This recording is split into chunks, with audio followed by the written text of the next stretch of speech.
앞으로 여러 가지 당에 필요한 여러 가지 준비가 있을 텐데 사무처를 중심으로 해서 새로운 당의 모습을 국민들에게 잘 보여주도록 최선을 다하도록 하겠습니다. 21대 국회는 코로나 국난 극복 국회입니다. 이 임무와 명분 앞에 어떠한 관행도 여야 협상도 앞설 수는 없습니다.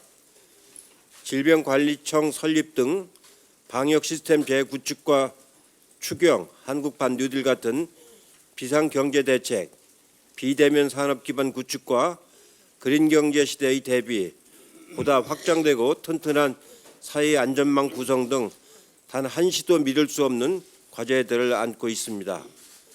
21대 국회는 개혁국회입니다.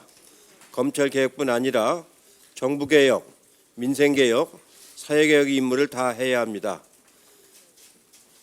이번의 호기를 절대로 놓쳐서는 안 되겠습니다. 민주당은 국민만을 바라보고 21대 국회 개원과 국회 운영을 해 나갈 것입니다. 그저께 보도해 보니까 원내대표께서 6월 5일 정기국회 개원은 협상 대상이 아니다.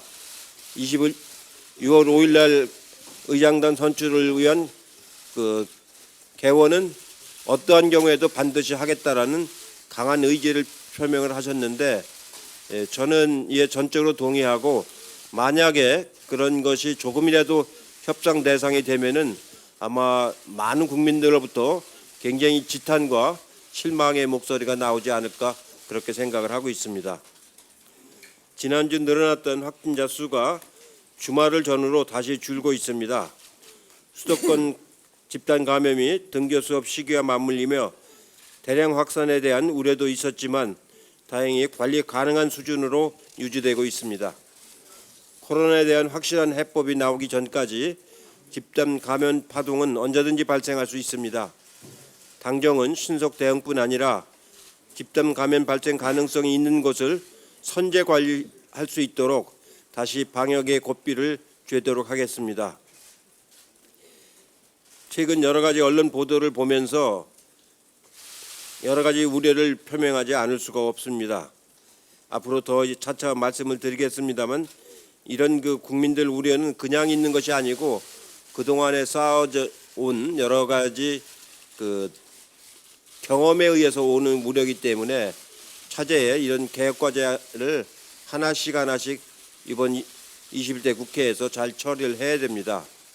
특히 최근에 불거지고 있는 것은 제가 여러 번 말씀드립니다만, 지난 잘못된 관행을 계속 답습하는 데서 오는 그런 우려들이기 때문에, 그런 지난 관행을 답습하는 그런 사회로 다시는 돌아가지 않도록 당도 최선을 다하겠고 원내에서도 최선을 다해 주시길 다시 한번 강조해서 부탁의 말씀을 드립니다.